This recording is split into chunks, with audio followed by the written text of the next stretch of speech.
วัสดีจ้ามาพอกันอีกแล้วจ้ามื้อนี้ได้เมนูส้มตำกุ้งสะดุ้งจ้าแล้วก็ขนมจีนผักกับก็มีพวกสลัดผักนี่นะจ้าหลายอย่างยอดทานตะวันแซ่บๆน้ำกันจ้า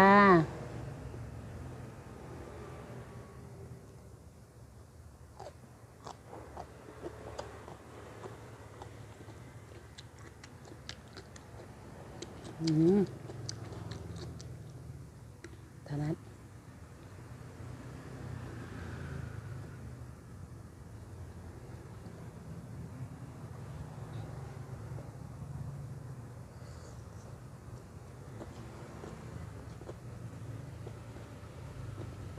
อืม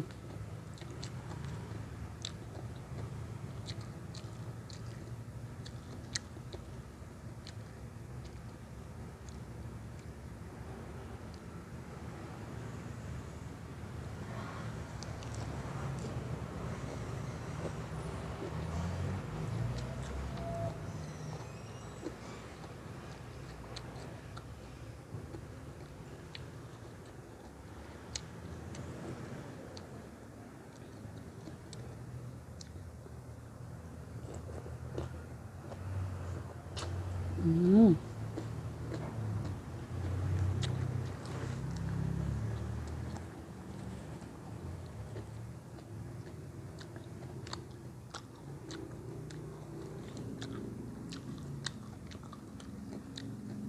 แซ่บ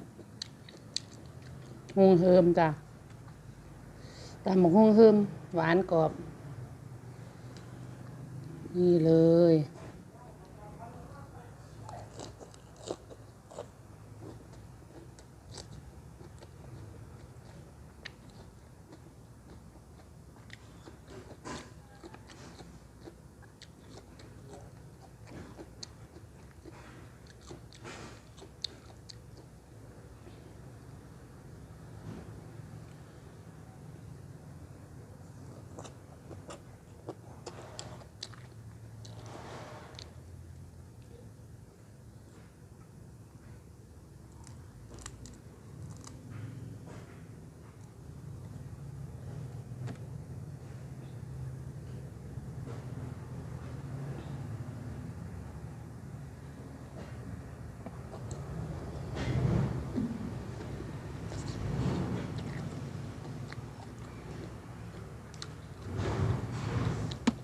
อืม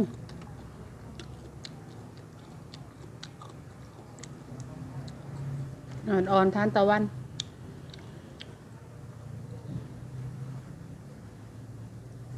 ผักกับหลายอย่างจ้า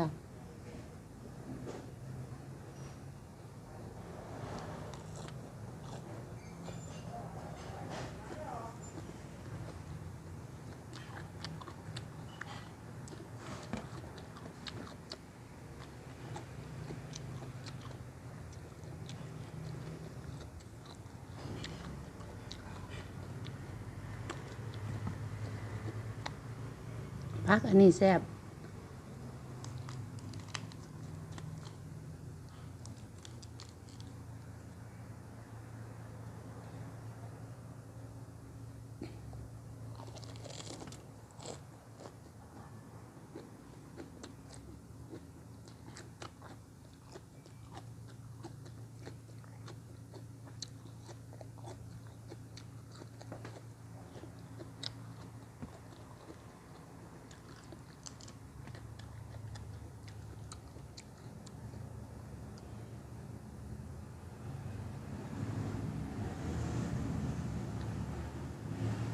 กับขนมจีน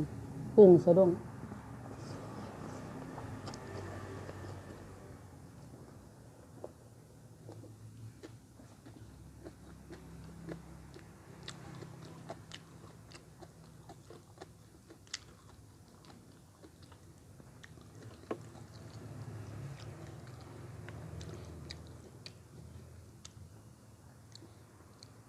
ปาดเหงื่อแตกเผ็ดแซ่บ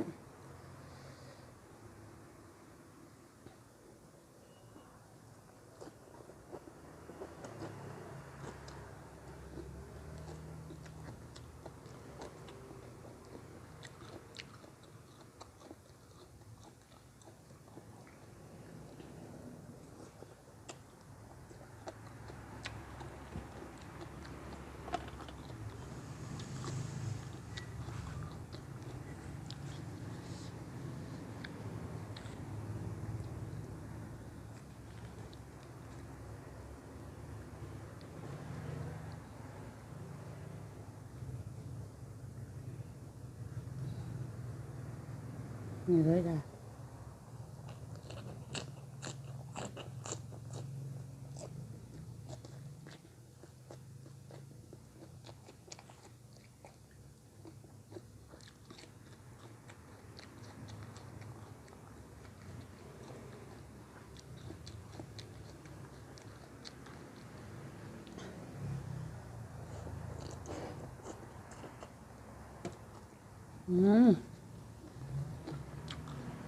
กุ้งนี่หวานเด้งกรอบ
เผ็ดจ้ะเผ็ด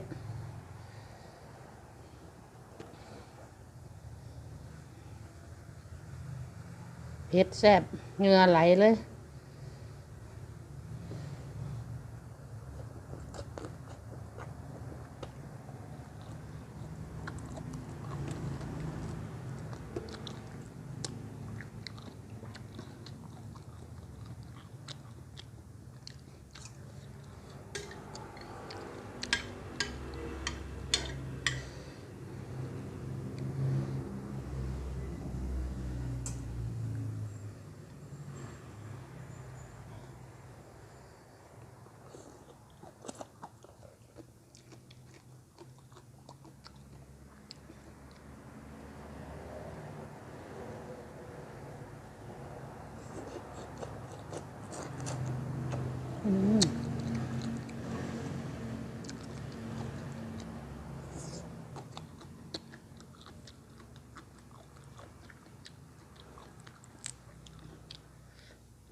เผ็ดแซ่บ